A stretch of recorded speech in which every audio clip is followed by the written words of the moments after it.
November 27th, 2011, a glorious day for the province of British Columbia and the BC Lions. And the BC Lions have brought it home! The Lions had won it all in front of a home crowd of 54,000 fans. Ron Graham was one of them. It's a good atmosphere. I've never seen this place that packed.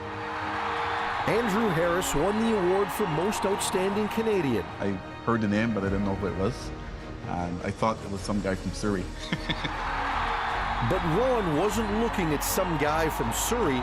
He was looking at his own son, a son he didn't know he had. And Andrew Harris had just played the game of his life with no idea his father was in the crowd. The father he had been searching for years.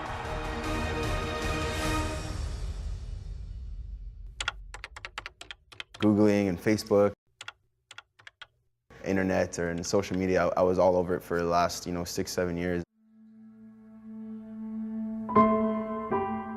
He brought it up a few times, joked about it a little bit here and there. That's how he does it. But he always wanted to know just who he was.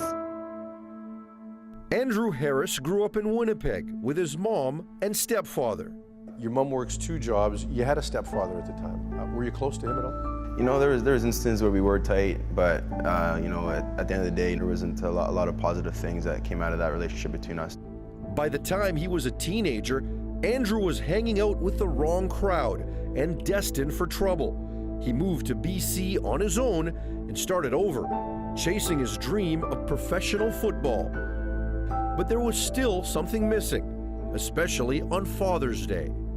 It's just no one really to teach you how to shave and to teach you the little things about the birds and the bees, stuff like that, Just little things that I never really had before, I had to figure out my own. It's just something that, as a father, you want to instill that into your son or your daughter. You want to be an influence, and I just never had that. At the time, I had no idea, and the only thing making me realize this now is just the fact that I have a daughter, and now I realize there was a void there. Your father was a bit of a mystery to you. What did you know about him? I knew he was black and, from the islands, and that I didn't really know too much. Ron, Andrew's father, was born in Barbados. The former pro cricket player had met Carleen, Andrew's mother, while he was visiting Winnipeg for a cricket tournament. Their relationship was brief, and by the time she learned she was pregnant with Andrew, Ron was long gone and nowhere to be found. Despite the long odds, Andrew refused to give up the search. It just came down to me signing on LinkedIn back in January this year, and then his face popped up. As soon as I saw his face, I knew that it was him, and I showed it to my mom, and she confirmed it as well. As it turned out, Ron Graham is a 54-year-old community bylaws supervisor living in downtown Vancouver, only a few blocks from Andrew's office, BC Place. Adding to the coincidence, Ron had just accepted a part-time job at BC Place, working for the stadium's event staff.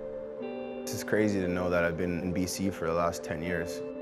I live downtown as well, and just having the proximity of us being that close, and not even really knowing who each other were, it's pretty crazy. After email contact, it was decided they would meet face-to-face for the first time at this Vancouver restaurant. But Andrew was having second thoughts. Didn't want to jump into a situation where, my father just wanted to meet me because of maybe who I am. Or, if I was working at McDonald's, would he be just as excited to see me or meet me? In May, with his girlfriend by his side, Andrew and his father broke bread for the first time in 27 years. As soon as I sat down, I just couldn't stop staring at him. I didn't know what to say, didn't know what to do. I was in awe. It felt like I was meeting a brother. That's how it felt. Our nerves just went out the window. When you get a call from Andrew's mom saying you have a son, you could have said on that call, sorry, I don't know who you are, lady, I gotta go. But you didn't. Why? People are different, all walks of life. I come from the Caribbean where I was brought up by my grandparents to be, always be warm and be given and have an open mind, and that's how I approached it. You find out that he's a star football player. Did that matter to you at all? No, quite the opposite. We haven't really mentioned football as much.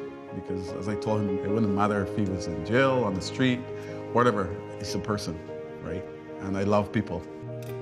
Can you describe your relationship? It's progressing well. We're taking it day by day. That's where I sit every game. For the game right here. Do your little praise here. Yep. Like this.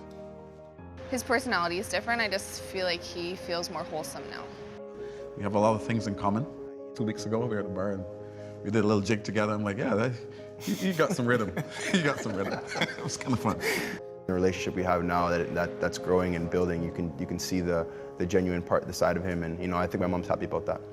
If a guy drop a ball or something, you just go, it's okay, you get the next one. You didn't get a chance to meet your own father, so did it become that much more important to you to meet your son? Yes, definitely. Seeing this come about right now, I had to close the loop for him, also for me. And we're gonna help each other. It's not love yet, but there are answers. And on this Father's Day, there is hope. It's right over here. I saw your magic. Oh, wow. Every child's or son or boy's dream is to have their dad and make them proud, and when you reach the ultimate pinnacle or what you want them to see. I already saw the ball in the stands too, so I got to throw it right up to you out here. Can you catch? Oh, yeah. These hands? Yeah. Of course. I hope this story inspires a lot of people, because just to have that opportunity, it's just amazing. Just amazing.